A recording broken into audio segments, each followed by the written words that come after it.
This episode started with just marketing tactics, but quickly ended up full of branding principles as well.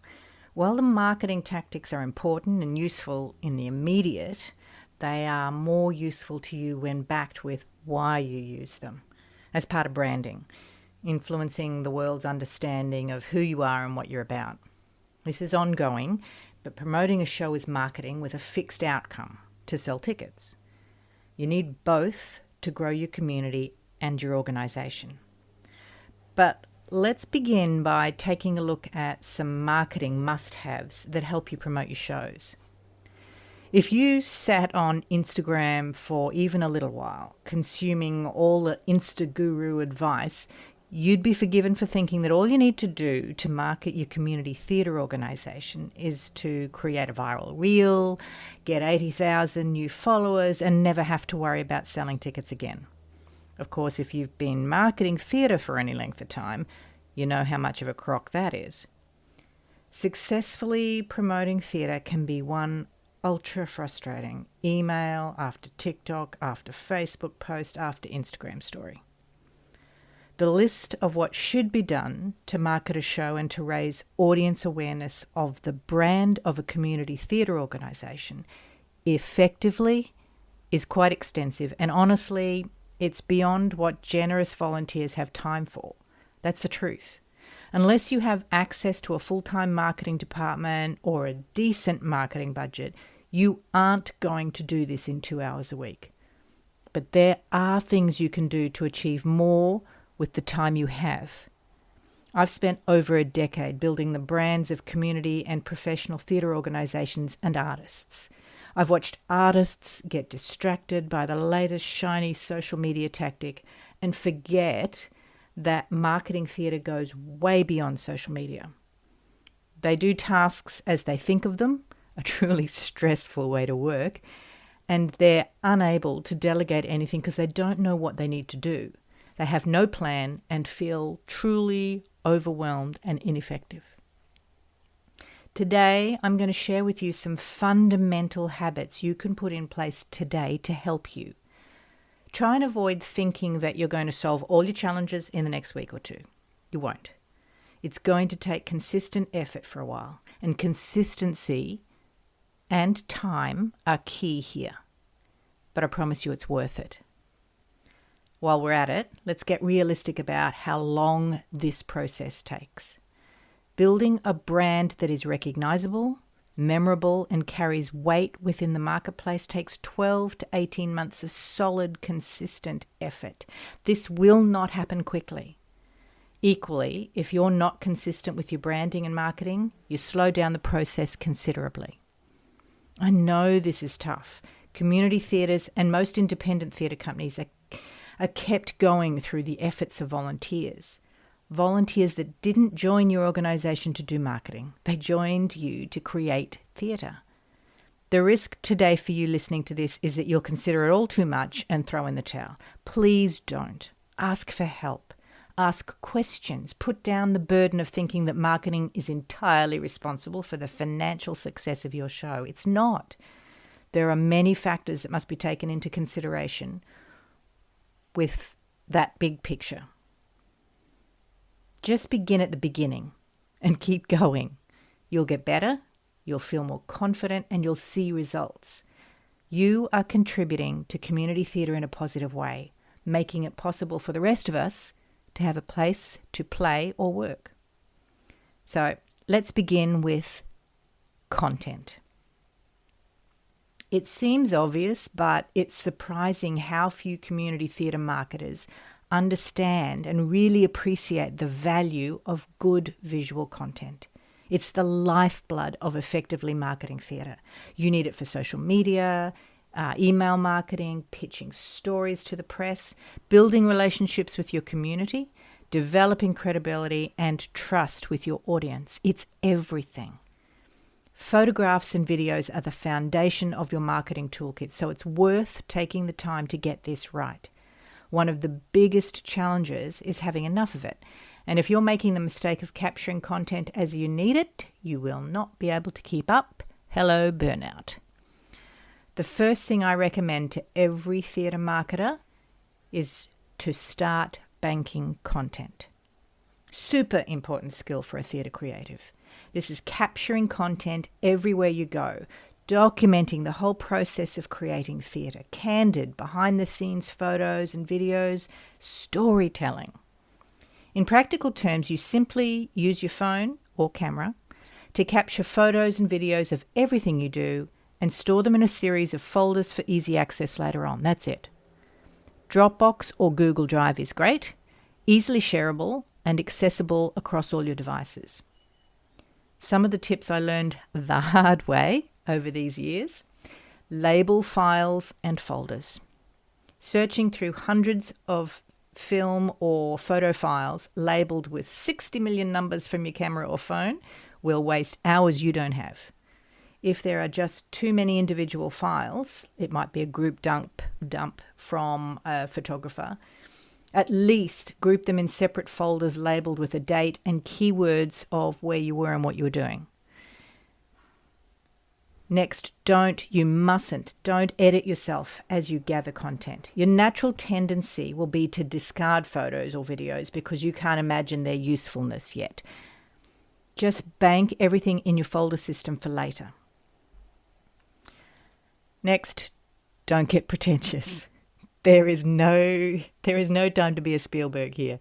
There's a place for highly produced content, and that's usually highly planned and specific. But 80% of your content should be more relaxed, spontaneous, and authentic.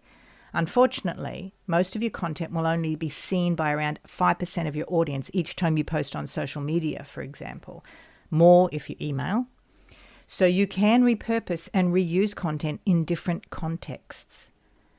I find that the biggest challenge to banking content for artists effectively is the artist mindset or the creative's mindset, and this takes time to adjust to. For instance, your current thinking is usually something like this: every photo or video must look like it belongs in a gallery or a cinema. In other words, high quality. I have to use content to blatantly promote the show all the damn time.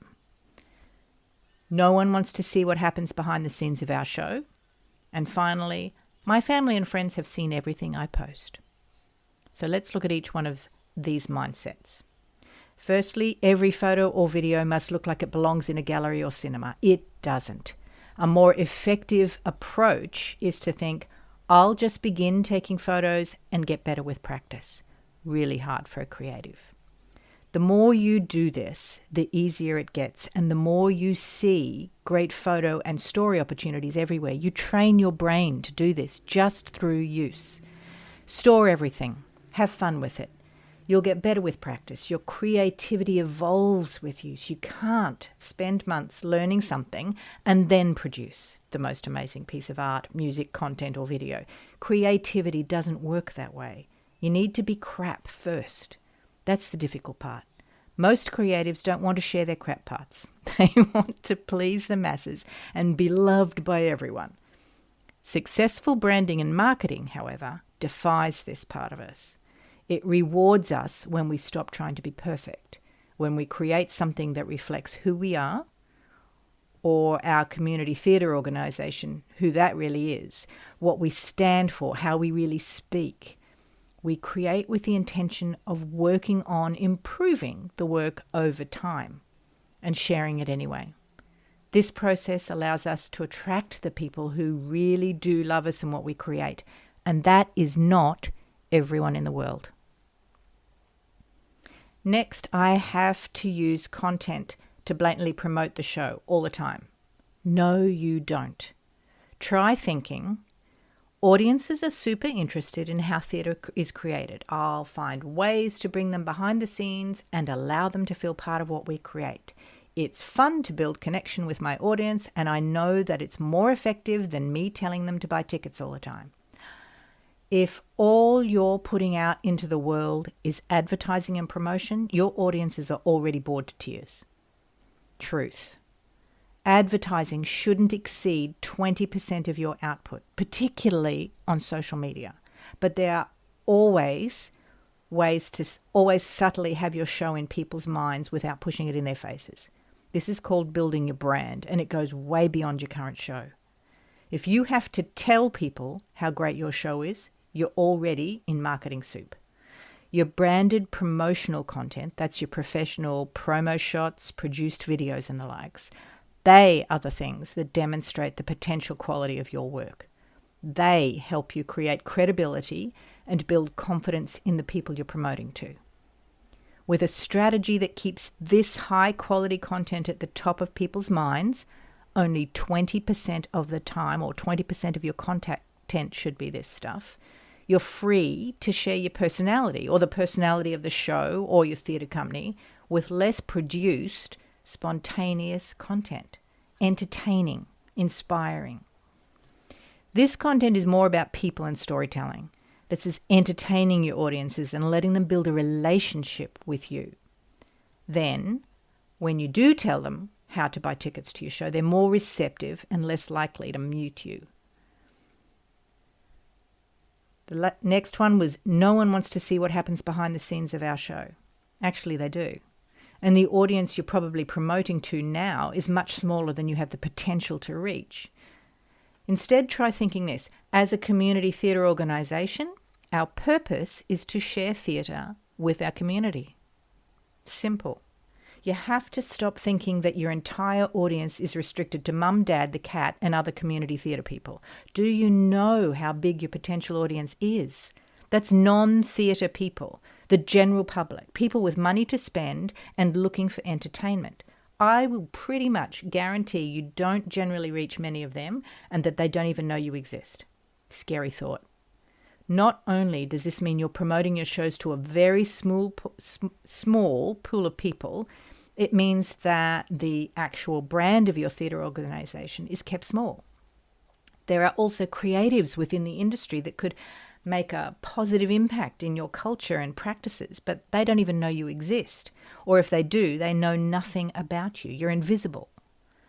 The mistake we make is marketing to ourselves.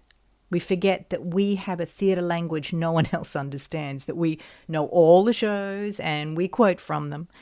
The average person in your community who is open to attending theatre makes a decision to buy tickets on very different considerations than theatre people do. They require different information to feel comfortable spending their money on a $38 ticket. Most community theatre companies are simply protecting or projecting statements like, the show is great. Okay, prove it. The cast have been working hard. I don't care. So have I. And my favourite, support the arts. Good grief, that one haunts me.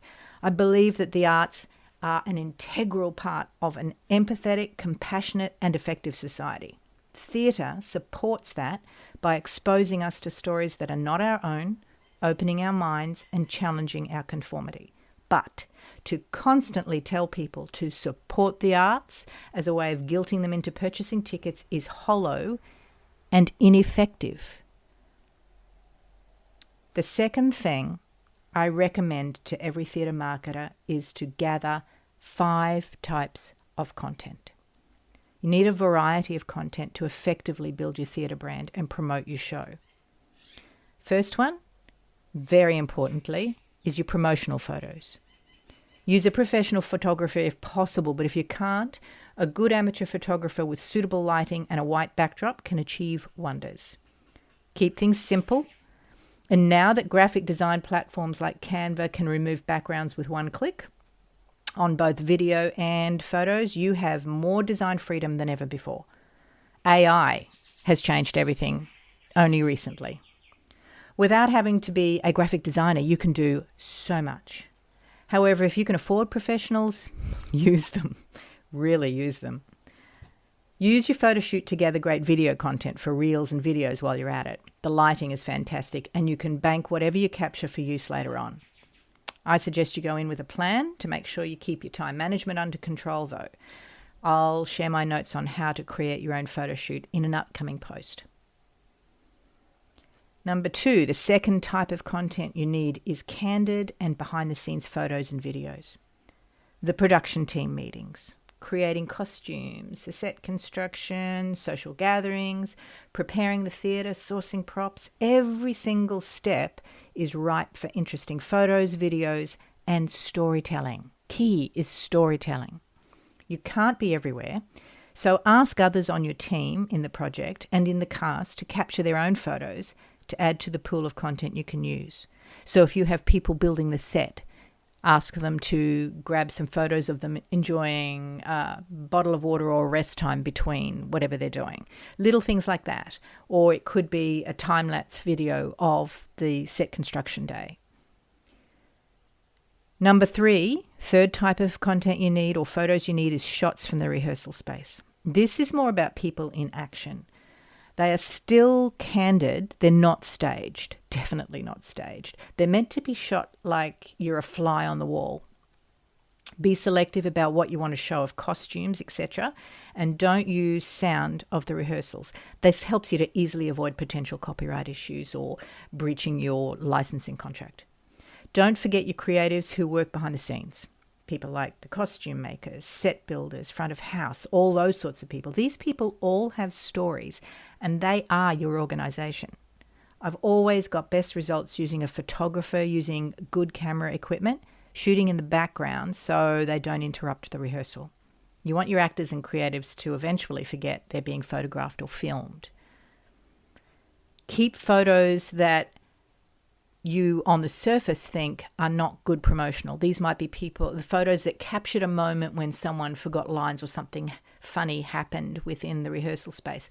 Those ones are pure joy on a face, and that's what you're doing. You're projecting, using these photos to project a vibe or a feeling, a personality of the project, not the actual actions.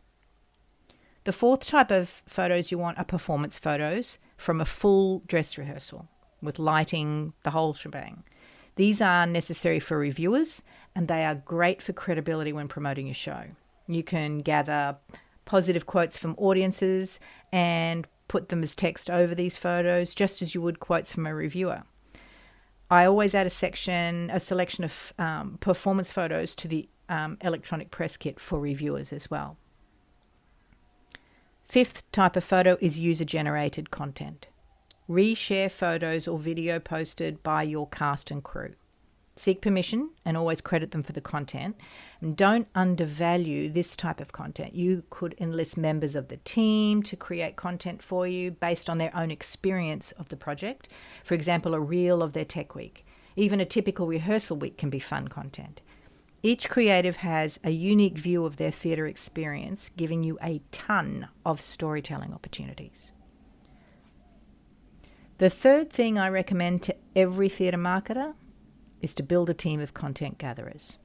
This one's a little trickier as it requires you to have a basic framework for volunteers to work in because they might be outside your organisation, invited photographers, that sort of thing. They need to understand that they're taking photos on your behalf and that there are restrictions on what they can post on their own accounts without approval. Otherwise, you may experience breaches to your licensing contract, amongst other things. It comes down to communication. Have a conversation with the photographer or videographer beforehand to discuss what you need and don't assume anything. Good amateur photographers are worth their weight in gold to a community theatre marketer, so look after them. Build a team if you can. You can have more than one. Then, you're taking the weight off each individual. You only need someone to attend 2 or 3 rehearsals throughout the rehearsal process and taking several hundred photos at each one to have enough content to carry you through. Each photographer sees different stories through the lens, so you can end up with a wonderful variety in style and content. And here are some tricks I learned along the way that will make managing this particular part of the process far more effective and less stressful. Always credit every photographer's work if you use it or reshare it. Create a Dropbox or a Google Drive folder for each photographer labeled with their name so you remember the crediting. That way, even if you use a piece of content weeks later, you'll know who to credit. When you're sending any of these photos or videos to journalists, I always label each photo file with the name of the company, the theatre company, the show, the actors within the photo, and the photographer's name. Since I started doing this, I rarely have crediting errors by journalists. Ask photographers to provide you with full color, high-resolution copies of all photos so that they're useful in all formats. You don't want to find the perfect photo for publication only to find its resolution is poor or that it was shot in black and white. Also, ask them to vary their framing within portrait and landscape. This helps in post-production, keeps things simple for you. And journalists also require a mix of portrait and landscape images for publications. You can't take a landscape photo or a photo that was framed in landscape and then try to make it work for a portrait version because the framing will be all wrong. It was framed to work as a landscape shot. So ask for both. Let's move on to the second major element in your marketing work, and that's a project marketing plan.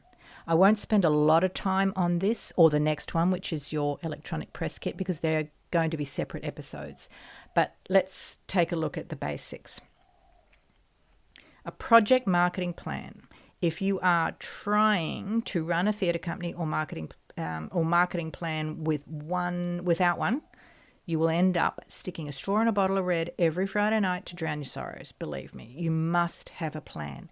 You must have things written down. You can use a project management platform like Trello or Asana to do this, but the problem then is that you're dictating that every other member of your team must use them as well to make them truly effective. Working with community theatre organisations run by volunteers is not the same as working a job where the professional expectations are set. There are different experiences and comfort levels with technology and budgets that don't usually accommodate the cost of planning tools or training. I always recommend you keep things super, super simple so that anyone can access the information. It can be shared easily and without cost. I've tried to implement many project management tools over the years, only to come back to systems that seem to work for any volunteer-run organisation.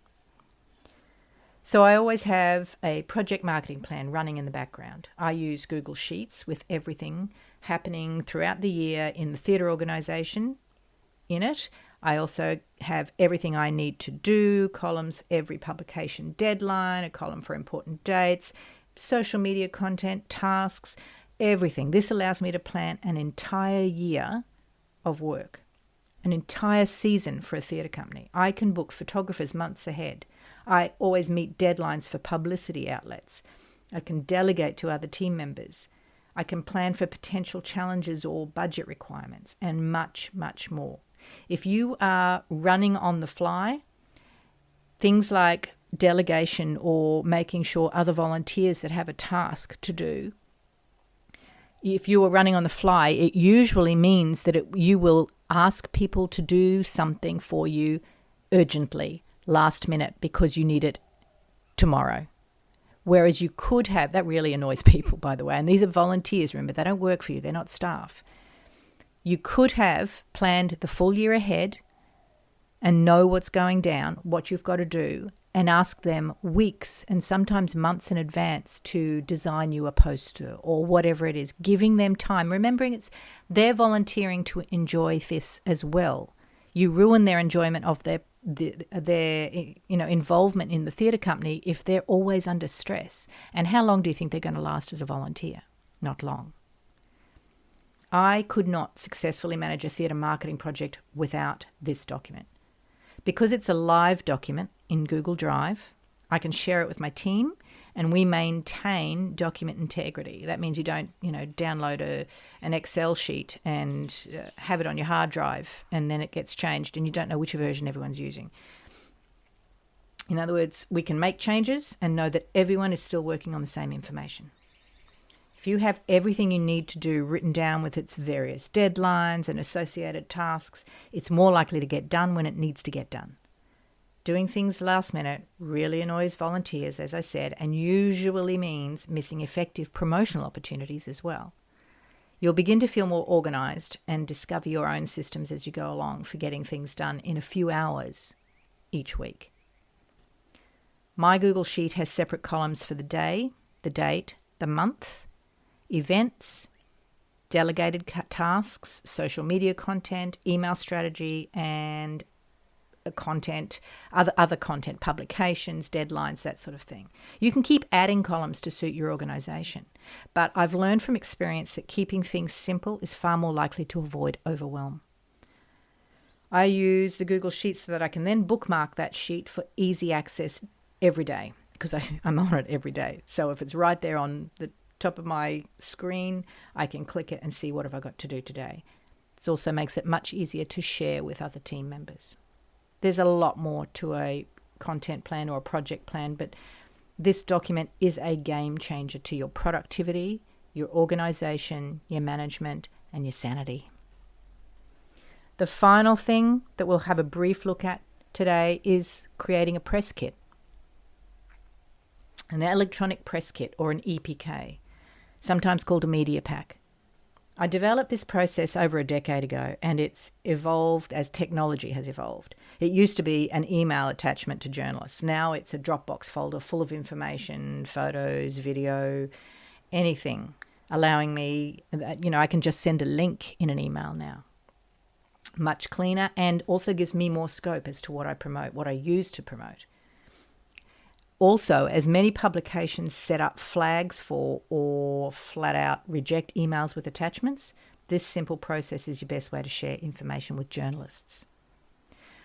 An electronic press kit, EPK, is the best way to get the attention of people who can make a big impact on your marketing efforts, and it also helps you to present a consistent and credible branded presence for your show and theatre organisation. In other words, basic terms, can make you look really good.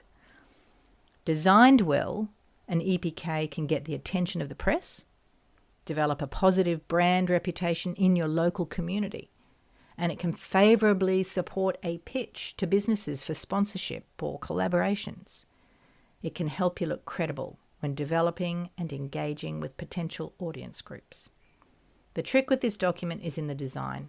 You'll have a major positive impact on your brand's perception or credibility if it is designed well and on brand. It's all about first impressions. If it looks like a Word document produced in a school project, you will do more harm than good. I'm going to upload a video on my YouTube channel soon walking you through how to create an EPK, so follow me on YouTube for notification on that one when it comes up. I'll also send the video out in the Idiot's Notebook, which is my regular email. You can sign up to that on my website. I'll put links to both of these in the show notes, along with a link to a full transcription of this episode. So try not to get overwhelmed by all this information. It's a lot. Choose one thing you can implement now and just keep adding the others over time. Remember, community theatre is about the love of theatre. You are a dedicated and generous person, or you wouldn't be doing the marketing for your theatre organisation. Don't burn out by trying to do everything all at once. You won't be able to. Accept that and move on. We need you. I do this professionally, but I've volunteered my services for a number of theatre organisations over the years, so I understand your challenges. And everything I've developed over the years has been created within the framework of low budget, no time, and probably done by volunteers. If I sit here and suggest a bunch of ideas straight out of a marketing strategy built for a standard business with a marketing budget, staff and skills, it would be totally useless to you. Finally, I want to thank you. You're an amazing sword-wielding donkey rider, and I know you're determined to find an audience for your shows, but don't carry the burden of this alone. It's a team project with a lot of moving parts. Remember that you can't control audience behaviour. You can't make people buy tickets. You can only influence them. Your job is purely to place the offer of the show in front of them. That's all. If you found this episode helpful, share it with your theatre friends. Do all the following stuff on my social media and let me know that this was actually helping someone.